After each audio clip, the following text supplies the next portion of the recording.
Speaker assembly آزاد جموں کشمیر چودھری لطیف اکبر کے قافلے پر firing کے واقعے پر سابق وزیر حکومت اور رہنما پیپلز پارٹی آزاد کشمیر چودھری پرویز اشرف نے ہنگامی پریس کانفرنس سے خطاب کرتے ہوئے واقعے کی شدید الفاظ میں مذمت کی ہے۔ ان کا کہنا تھا کہ اگر اسپیکر اسمبلی کی سیٹ پر بیٹھا شخص عدم تحفظ کا شکار ہے تو عام آدمی کا کیا حال ہوگا۔ ان کا مزید کہنا تھا کہ حکومت لوگوں کو تحفظ دینے میں ناکام نظر آتی ہے۔ اسپیکر اسمبلی کے قافلے پر فائرنگ کرنے والوں کو کیفر کردار تک پہنچایا جائے۔ چودھری لطیف اکبر صاحب کے قافلے پر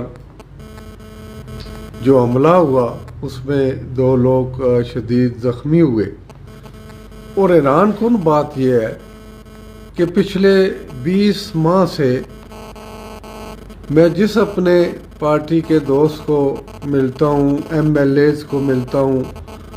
تو وہ کہتے ہیں جی کہ ریاست میں آج کل MLAs کی حکومت ہے۔ تو میں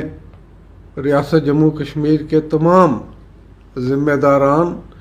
اور سٹیک ہولڈر سے یہ مطالبہ کرتا ہوں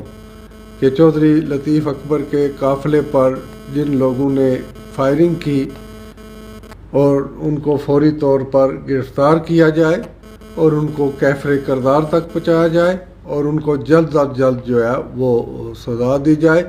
اور ایسے واقعات کی روک تھام کی جائے۔ اور میں پولیٹیکل پارٹی سے بھی یہ بات کہوں گا کہ وہ ایسے مراحل پر صبر اور تحمل سے اور لوگوں کو گولی اور لاٹھی اور جبر کے ذریعہ سے روکنے کی بجائے سیاسی ماحول کے اندر لوگوں کو روکا جائے۔ تو جس ریاست میں MLAs کی حکومت ہے، اس ریاست کے MLAs کے اسپیکر